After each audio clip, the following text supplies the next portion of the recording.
ఇప్పుడే అందిన వార్త ఏంటంటే ఈసారికి నా కాల్పుల విరమణను ఉల్లంఘించిన వచ్చిందంటే ఈసారి పాకిస్తాను ఏముండదు భూస్థాపితం చేస్తా అని చెప్పి మోడీ గారు ఇప్పుడే చెప్పేసింది అనమాట. ఇంతకుముందు ఒక 10 నిమిషాల ముందు చూసినాను నా వీడియో, ఖచ్చితంగా చెప్పేసాను అనమాట. ఎందుకంటే ఈసారి అది జరిగితే మాత్రము సివిలియన్స్ లేదు, ఎవరు లేదు నేనంటూ అది ఆలోచించను.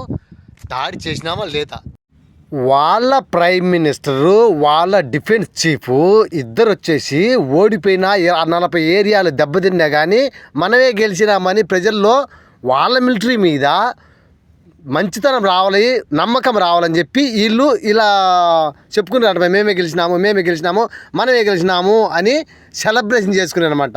చూద్దాం.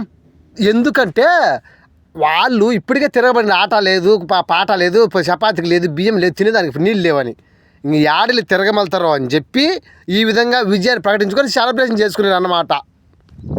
ఈసారి యుద్ధమే వచ్చిందంటే తాడో పేడో తేల్చుకుంటామని మోడీ గారు క్లియర్ కట్గా చెప్పేసింది అనమాట. సరే చూద్దాం పాపం పాకీలకు ఎట్టుందో, పాపం వాళ్ళ రాత ఎట్టుందో.